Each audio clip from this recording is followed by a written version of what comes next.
안녕하세요.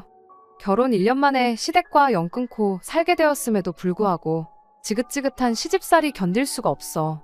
이깟 며느리 자리 무슨 벼슬이냐. 하나도 필요 없으니 때려치겠다. 식모자리 사표 집어 던져주고 4년 결혼 생활에 종지부를 찍게 된 30대 여자입니다. 조금 지나면 숙려기간도 끝나서 이제 영원히 남남이 되게 되었네요. 이혼을 쉽게 생각한 적은 없어요. 그러니 시댁과 연을 끊기까지 했던 거고요. 좋게 좋게 넘어갈 방법이 있었다면 10년이고 100년이고 결혼식장에서 서약했던 것처럼 검은 머리 팥불이 될 때까지 이 결혼 생활을 끝까지 지켜냈을 거예요. 시댁과 연 끊고 얼굴 볼 일 없으면 다 끝나는 일인 줄 알았는데 알고 보니 그런 게 아니었네요. 스트레스 때문에 새치가 생겨서 제 머리만 팥뿌리가 되어버렸습니다. 그 정도면 충분히 결혼 서약을 지켰다고 봐도 무방한 것 같아서 이렇게 이혼을 결심하게 되었네요. 가장 문제는 시댁이 아니라 남편이었던 걸 몰랐어요. 그동안 저 혼자 속만 태우고 알았던 지난 시간을 생각하면 왜 진작에 이혼을 하지 않았을까 하는 후회뿐입니다. 저는 어려서부터 요리하는 걸 좋아했어요. 그 덕에 제 진로도 요리와 관련된 길을 선택하게 되었습니다. 고등학교도 조리과학고등학교를 나왔고 전문대를 진학 후 곧바로 일을 시작했어요. 현재는 제 전공을 살려서 요리 강사로 일을 하고 있습니다. 남편은 제가 요리 강사 일을 시작하고 얼마 지나지 않았을 무렵에 직장 동료의 소개를 받아 처음 알게 되었어요. 그리고 그 만남은 결혼까지 발전하게 되었고요. 이미 결혼 전부터 시어머니하고는 잘 맞지 않았습니다. 결혼 이야기가 오가기 시작하고 처음 시댁에 인사를 드리러 갔을 때 일이에요. 제가 요리 강사로 일을 한다는 말을 들었을 때만 해도 엄청 좋아하셨죠. 우리 아들 맛있는 거 많이 얻어먹겠다고요. 그때까지만 해도 분위기가 좋았는데 시어머니가 벼랑간 저한테 결혼하면 일은 그만두고 집에서 애나 키우면서 남편 뒷바라지나 하는 게 더 좋지 않겠냐는 말을 꺼내왔습니다. 밥하는 거 집에서나 잘하면 되지 굳이 밖에까지 나가서 할 필요 뭐가 있겠냐면서 말이죠. 남편이 화들짝 놀라면서 이 사람 벌이가 얼만데 직장을 그만두라는 소리를 하시냐며 바로 대답을 했습니다. 시어머니가 그 말을 듣고는 돈을 벌면 얼마나 번다고 그러냐며 퉁명스러운 얼굴로 저를 흘겨 쳐다보기 시작했어요. 네 월급이 얼마인지 당장 말해봐라. 내가 듣고 결정하겠다 하는 표정으로 말이죠. 저는 꿀릴 게 하나도 없었습니다. 단순히 취미반 수업만 가르치는 게 아니었고 기능장 과정 강사 일을 하고 있었기 때문에 당장 월급만 비교해봐도 제가 남편보다 벌이가 더 좋았거든요. 단지 시어머니한테 제 월급이 정확히 얼마인지 말하는 게 껄끄러웠어요. 남편이 적당히 받아쳐주기를 기대하고 있었는데 남편은 분위기 파악도 못하고 빨랑 얼마 버는지 말씀드리라고 오히려 저를 보채기 시작했지요. 막상 제 월급을 듣고 나니 시어머니는 당신 아들인 남편보다 제가 돈을 더 잘 번다는 사실도 못마땅해 했습니다. 못 벌면 못 버는 대로 집에서 살림이나 하라 그러고 잘 벌면 잘 버는 대로 아들 기죽는다고 마음에 안 들어하고 도대체 이게 뭐 하자는 플레이인가 싶었네요. 솔직히 제가 더 잘 번다고 해봐야 몇 배씩 버는 것도 아니고 기껏해야 돈 몇십만 원 차이였어요. 그걸 가지고 남편을 우습게 볼 생각은 당연히 없었죠. 애초에 그랬다면 결혼은커녕 연애하던 도중에 헤어졌을 거 아니겠어요? 당장 제 월급이 높다고 하니 시어머니도 더는 저한테 일을 그만두라 마라 말은 못하셨지만 계속해서 제가 내조를 잘해야 남편도 기가 살고 기가 사는 만큼 회사에서 능률도 올라서 승승장구하는 거 아니겠냐고 같은 말을 계속 돌려서 말하기 시작했어요.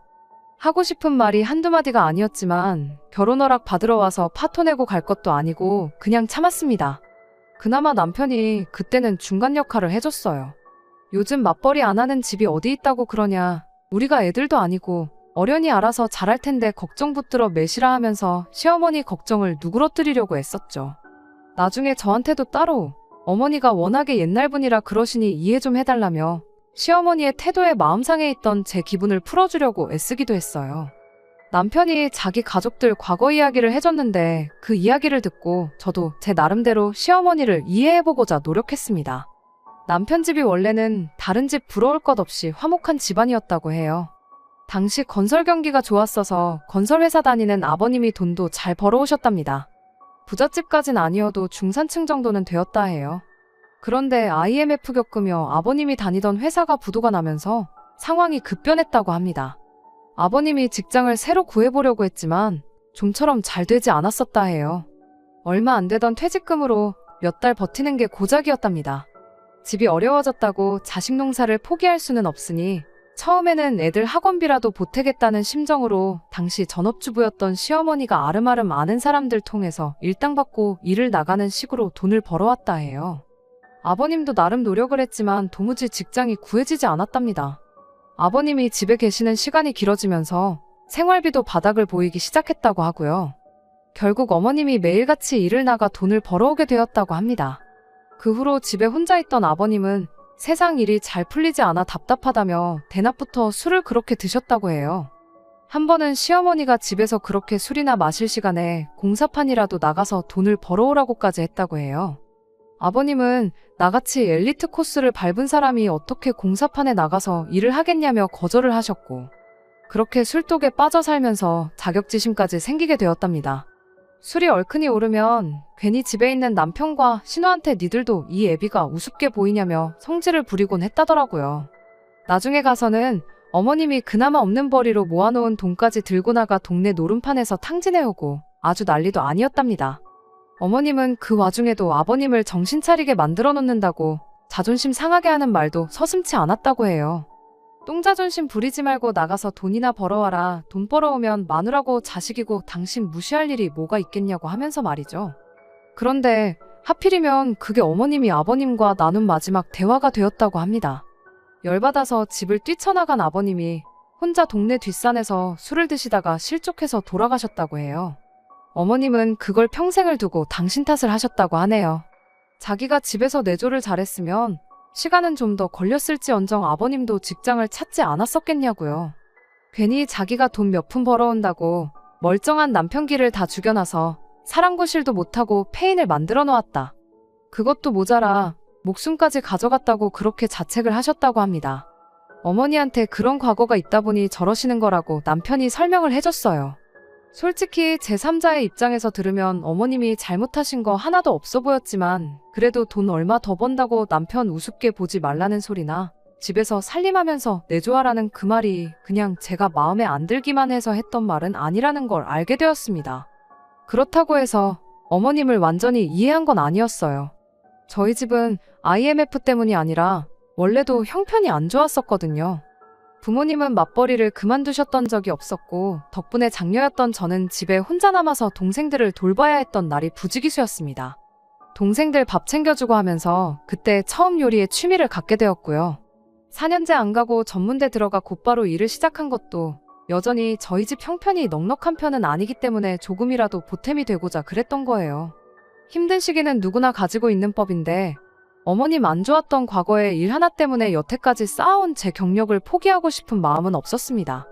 남편 혼자 외벌이를 시켜서는 생활비에 대출금, 택도 없었기도 하고요. 제 맡은 바 책임을 다하고 하루하루 열심히 살고 있으면 언젠간 그 노고를 이해해 주시겠지 그렇게 생각했고 어머님께는 저는 결혼한다고 해서 일을 그만둘 생각은 없다는 뜻을 확실히 전한 뒤 남편과 결혼을 하게 되었습니다. 결혼식 날까지는 그 어떤 문제도 없었어요. 어머님과 정리해야 할 문제들은 다 정리했으니 그냥 앞으로 행복하게 살기만 하면 되겠다 싶었습니다. 하지만 결혼 후에도 시어머니는 저에게 도무지 마음의 문을 열려고 하지 않았어요. 오히려 사소한 일에도 트집을 잡기 시작하며 소위들 말하는 시자집, 시월드 시집살이가 시작되었습니다. 처음에는 저도 언젠간 내 진심을 알아주겠거니 하고 참아보려고 했어요. 쉬는 날이면 한 달에 2~3번씩 시댁에 가서 직접 음식도 해드리고 용돈도 두둑하게 챙겨드리고 제 나름의 방법으로 시어머니와 가까워지려고 노력했습니다. 저희가 결혼하고 1년이 지날 때쯤 신우네도 결혼 이야기가 나오기 시작했어요. 신우하고도 잘 지내보려고 시도를 했었는데 엄마가 싫다는데 딸이라고 저를 좋아할 리가 만무했죠. 시어머니가 신우 결혼 때문에 기니 할 말이 있다고 저를 따로 불러낸 적이 있어요. 그때 시댁과 연을 끊기로 결심을 했습니다. 시어머니가 사돈댁, 그러니까 신우네 시댁 식구들을 집에 초대할 생각인데 저보고 와서 그날 음식 준비를 하라고 하더군요. 폼나게 호텔에서 나오는 것처럼 코스 요리로 한번 준비해보라고요. 아무리 시어머니와 신우랑 관계 개선을 하고 싶던 저였지만 그것만큼은 하고 싶지 않았어요. 애초에 제가 신우네 시댁 먹을 밥상을 차릴 이유조차 없었고요. 그래서 싫다고 거절했더니 밖에서는 시키지도 않은 음식을 하고 다니면서 가족들 먹을 밥 한 번을 차리기가 그렇게 싫으냐며 저한테 한 소리를 하더군요. 며느리 대접까지는 바라지도 않았는데 제가 나서서 밥도 해드리고 용돈도 드리고 했더니 저를 아예 돈 가져다 바치는 식모 정도로 생각하는구나 싶었죠.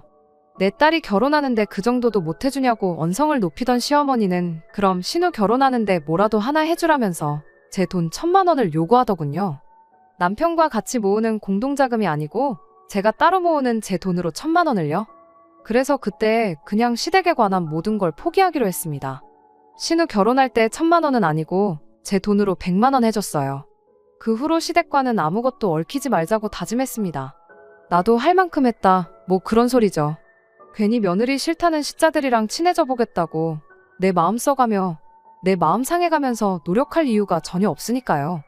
괜히 신우, 시어머니 일 가지고 남편한테 서운하다고 싸울 일도 없을 테고 시어머니가 저 대신 인생 살아주는 것도 아니고 신우가 저 대신 결혼 생활 해주는 것도 아닌데 그냥 남편하고 알콩달콩 둘이서만 잘 살자 그렇게 생각했습니다.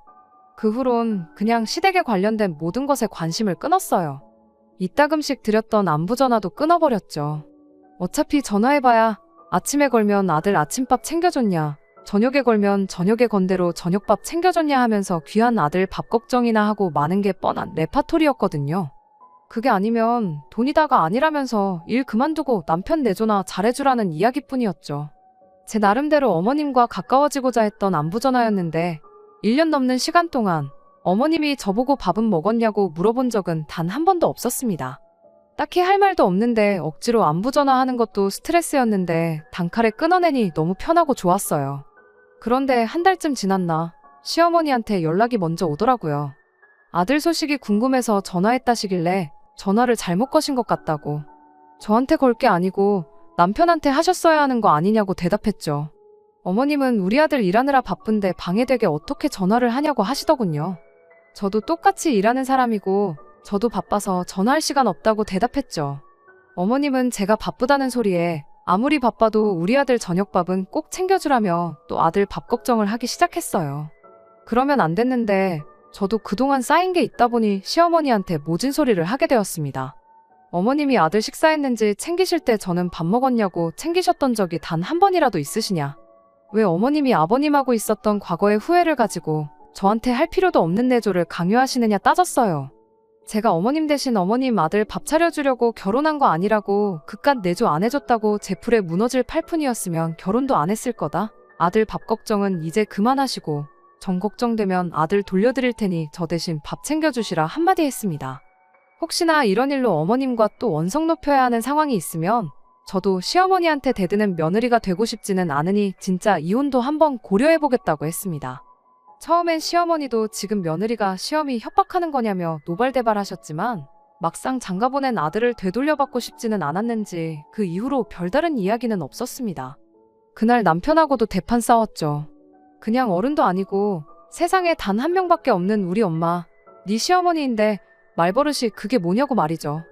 저도 며느리는 뭐 둘씩이나 있느냐고 되물었어요.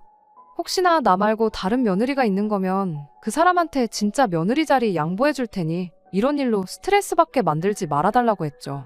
제가 이렇게 나오니 남편도 아무 말도 더 하지 못하고 말더라고요. 그리고 그 일이 있던 뒤로 시어머니는 제게 더 이상 전화를 걸어오지 않았어요. 당연히 일 그만두고 집에서 아들 밥이나 챙겨주라는 말도 더 이상 들을 일 없었죠. 신우하고는 원래 연락도 주고받던 사이가 아니니 그렇다 쳐도 남편 또한 제가 시어머니한테 잘하기를 기대하지 않았습니다. 이 이후로 저는 남편과 사이가 더 나빠지면 나빠졌지 좋아질 게 없다고 생각했는데 오히려 그 반대였어요. 제 인생에 시어머니랑 신우를 빼버렸을 뿐인데 남편하고는 오히려 사이가 더 좋아졌습니다. 제가 스트레스를 받을 일이 없는 만큼 저는 긍정적인 기운이 넘쳐나기 시작했던 거고 그 기운이 결국 실제 생활에 영향을 미쳤던 탓이라고 생각했어요. 애초에 연애를 길게 했던 것도 결혼을 결심했던 것도 남편이 애초에 저와 성격도 취향도 잘 맞는 그런 사람이었기 때문이었으니까요. 조금 양심에 찔리긴 하지만 이렇게 저만 시댁과 연 끊고 지내면 아무런 문제 없이 잘 살 수 있을 거라고 생각했습니다. 이 결혼 생활이 안에서부터 골마 썩어 들어가고 있었다는 걸 그때는 몰랐어요. 시댁에는 그날 이후로 단 한 번도 가지 않았습니다. 갈 일이 있으면 남편만 혼자 보냈어요. 명절과 어버이날, 생신 때는 시댁에 가는 대신 그냥 용돈 봉투 하나 만들어서 남편 손에 들려보냈습니다. 적어도 제 딴에는 해야 할 도리는 했던 거예요. 이건 중간 역할을 여지껏 방관해온 남편이 지 손으로 쌓아놓은 업보라고 생각하려고 하고 있었지만 언젠가부턴 혼자 시댁에 다녀오고 그러는 남편이 신경 쓰이기 시작했습니다. 그때쯤 남편이 저한테 부탁을 하나 하더라고요. 다른 날은 따로 부탁은 안 하겠는데 명절 때 가져갈 명절 음식 좀 해주면 안 되겠냐고요. 시어머니하고 다툰 뒤 얼마 지나지 않아서였다면 분명히 내가 왜? 하고 거절했겠지만 안 그래도 남편한테 마음이 쓰이는 와중에 물어본 거라 그냥 넘길 수가 없어서 이유가 뭐냐고 물어봤어요. 남편이 머뭇거리면서 대답하기를 시어머니가 제가 시댁과 연 끊기 전에 명절마다 가서 해줬던 음식을 먹고 싶다고 몇 번을 말씀하셨다고 하더라고요.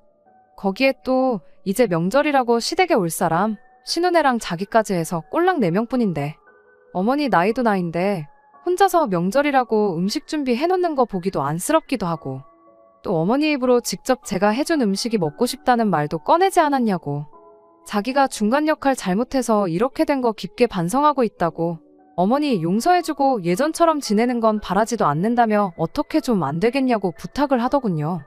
혹시 아느냐고 이게 계기가 되어서 어머니랑 제 사이가 괜찮아질 수도 있는 거 아니겠냐. 신우야 뭐 엄마 편이니까 저한테 차갑게 구는 거고 어머니랑 사이가 좋아지면 신우랑도 덩달아 관계가 개선될 수 있지 않겠냐면서 몇 번을 부탁하는데 썩 설득력이 있는 이야기는 아니었습니다만 그때는 저도 마음이 약해져서 그렇게 하기로 했습니다. 그 후로 남편이 부탁한 대로 딱 추석과 설날 2번만 시댁에서 먹을 명절 음식들 몇 개를 해서 남편 손에 들려보내기 시작했죠. 기대도 안 했지만 뭐 잘 먹었다는 연락이 왔던 적은 없었어요. 첫 번째는 저도 나름의 기대가 있었지만 그 기대마저 사라지게 되었고 나중에는 그냥 의무감으로 음식 몇 개 해서 들려보내게 되었습니다. 혼자서 빈손으로 시댁에 다녀오던 남편 표정이 전보다 밝아 보였으니 그냥 그걸로 만족하려고 했었죠. 그리고 지난 추석이었습니다. 친정어머니가 원래 음식 관련해서 저한테 부탁을 하시는 분은 아닌데 큰집 제사 일로 저한테 갈비찜 좀 해달라는 부탁을 해오셨어요. 추석 전에 어머니께서 허리를 삐끗하신 게 있어서 가서 아무것도 안 하기 눈치가 보이신다고 음식이라도 해서 가져가면 눈치가 조금 덜 보이겠다고요. 재료값이며 수고비며 다 쳐주시겠다고까지 하셨고요. 어차피 시댁에 보내던 음식 중에 갈비찜이 있었고 큰 솥에 고기 더 넣고 양념장 넉넉하게 만들어 삶기만 하면 되는 거니 그거 나눠서 친정에도 드리고 시댁에도 보내고 하면 되겠거니 싶어서 알겠다 했습니다. 그리고 명절 전날 저녁에 음식 미리미리 다 준비해놓고 잠에 들었습니다. 시댁에 가져갈 것들은 따로 다 준비해서 챙겨놓았는데 갈비찜을 나눠 담을 솥이 따로 없어서 그것만 따로 나눠놓지 않았어요. 친정어머니께서 오는 길에 적당히 큰 솥을 가져오시겠다 했었거든요. 친정어머니 먼저 덜어드리고 남은 거 남편 손에 들려서 보내면 되겠거니 하고 잠에 들었던 거죠.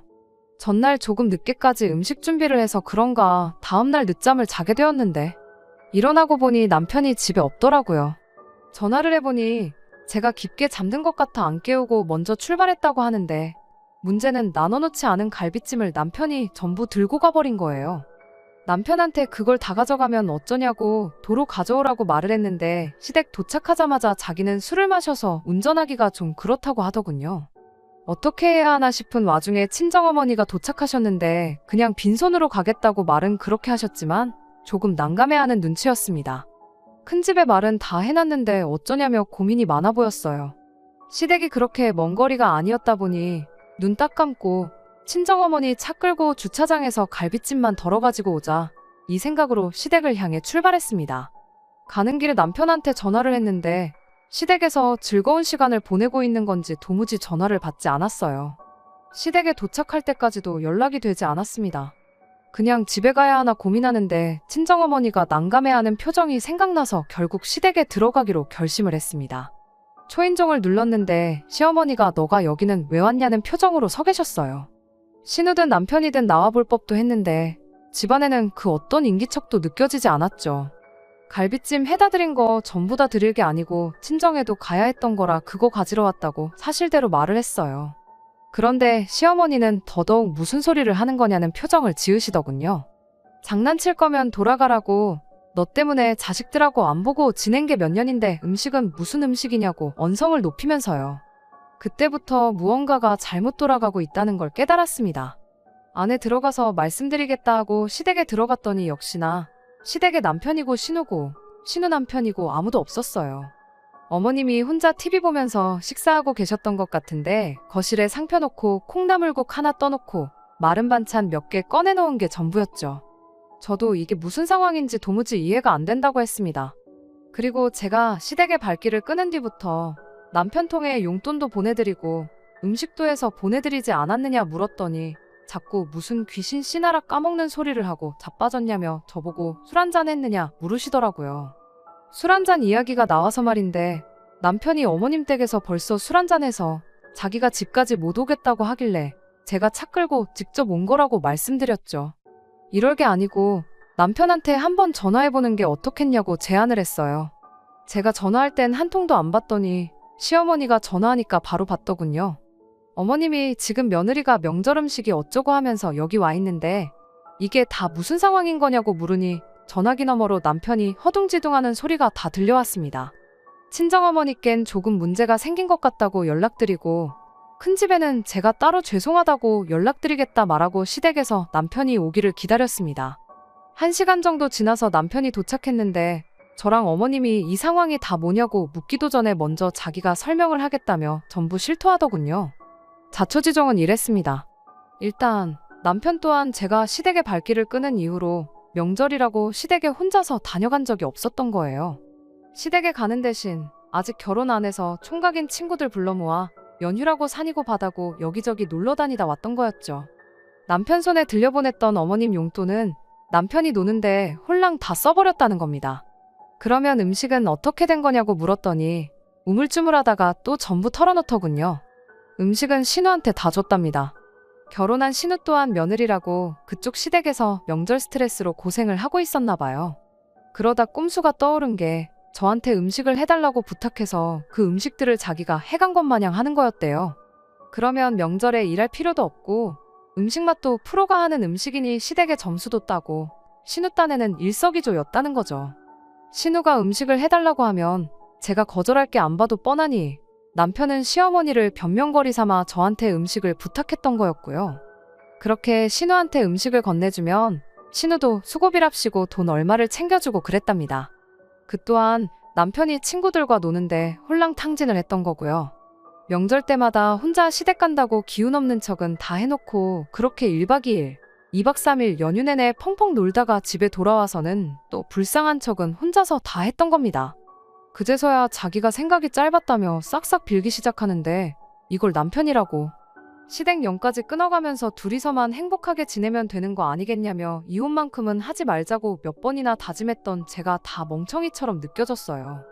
더 들을 건덕지도 없다고 그냥 연휴 끝나는 대로 이혼 서류 준비해서 올 테니까 이혼하자고 한마디 했습니다. 남편은 제가 이혼하자는 말을 꺼낼 거라곤 생각도 못했는지 혼자서 목에 핏대까지 세우며 저한테 고래고래 소리를 지르더군요. 따지고 보면 이게 다 저 때문에 이렇게 된 거라고요. 너가 우리 가족들이랑 연을 끊는 바람에 자기가 중간에서 얼마나 힘들었는지 아냐?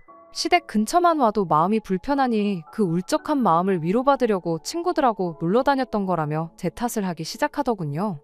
남편의 얼토당토하는 변명을 끝까지 들어야 하나 싶은 와중에 시어머니가 남편 말을 끊더니 그냥 이혼하래요. 내조가 가장 중요하다고 노래를 부르던 어머님이셨으니 네가 내조를 똑바로 안 해 이렇게 된 거 아니겠냐며 아들 편을 들어줄 줄 알았거든요. 그런데 그게 아니었습니다. 오히려 이날이 때껏 내가 옳다고 생각했는데 이제야 그게 아닌 걸 알았다며 자식 농사 똑바로 하지 못한 당신 탓이라며 저한테 미안하다고 사과부터 하시더군요. 시어머니도 믿었던 아들한테 뒤통수를 얻어맞은 기분이었던 거죠. 제가 며느리 도리를 포기하고 연을 끊었을지언정 중간에서 어떻게든 해결해보려 노력이라도 했어야지 그걸 핑계 삼아 놀러 다니겠다고 자식 도리를 포기한 놈이 사람 새끼가 맞냐면서요. 자리에 없는 신우도 똑같다고 오빠가 시댁의 발길을 끊었다고 늙은 노모 혼자 책임질까봐 똑같이 발길을 끊어버린 게 용서가 안 된다십니다. 그 와중에 또 저한테 지들 시댁 식구들 처먹일 밥을 해달라고 하는 건 무슨 생각인 거냐고요. 손바닥으로 하늘을 가리겠냐고 언제까지 마누라고 부모고 속이고 살 수 있었겠냐고 하면서 그냥 세상 네 혼자 살라고 나도 내 남편 죽은 그날의 자식들도 같이 죽었다 생각하고 평생 혼자 살 테니 앞으로 여기 얼씬될 생각도 하지 말라고 남편을 내쫓아버렸어요. 시어머니는 그동안 당신이 저한테 너무했던 것 같다고 몇 번을 사과하셨죠. 그 와중에도 네 할도리 하겠다고 용돈도 보내고 밥도 해서 보냈냐고 고생 많았다고 하면서 또 미안하다 저한테 계속해서 사과를 하셨죠. 아들이 이혼을 안 해준다고 하면 소송이라도 걸라고 그러면서 당신한테 위자료도 청구하라 하시더군요. 얼마가 됐든 다 내주시겠다면서요. 하지만 이제 와서 어머님한테 사과받는다고 뭐가 달라지겠나요? 남편과는 결국 협의 이혼을 하기로 했어요. 대출이 아직 많이 남기는 했지만 따로 재산 분할 없이 집은 제가 갖기로 했습니다. 그렇게 안 하면 시어머니가 남겨줄 유산은 사회에 다 환원해버리겠다 으름장을 놓으셨거든요. 그나마 없는 형편에 집 한 채 지키고 있던 게 지금은 집값이 많이 올라서 돈이 꽤 되거든요. 남편이 결혼할 때 가지고 온 돈은 비교도 할 수 없을 만큼요. 남편도 그건 포기할 수 없었는지 어머님이 시키는 대로 재산 분할 없이 이혼하는데 합의를 했습니다. 듣자 하니 이번 일로 신우도 결혼 생활에 타격을 입은 것 같더라고요. 신우네 시댁에서 신우 인성을 가지고 이야기가 나왔다고 해요. 심각하게 이혼 이야기가 오가고 있다고 하는데 뭐 결과는 두고 봐야 알겠죠. 남편은 이혼하면서 시어머니 집으로 들어가고 싶어 했는데 어머님이 반대하셔서 결국 혼자서 따로 살기로 했고요. 어머님이 그렇게 귀한 아들이라고 밥 걱정을 하셨는데 혼자 살면서 스스로 밥이나 챙겨 먹을지 그건 참 궁금하네요. 아, 신우가 이혼당하거든 이혼당한 남매끼리 둘이서 지난 날을 후회하며 평생을 살았으면 그렇게 되면 참 좋겠네요. 끝까지 들어주셔서 감사합니다. 오늘의 사연은 여기까지입니다. 구독과 좋아요, 알람 설정 부탁드리고 더 좋은 사연으로 다시 찾아뵙겠습니다. 감사합니다.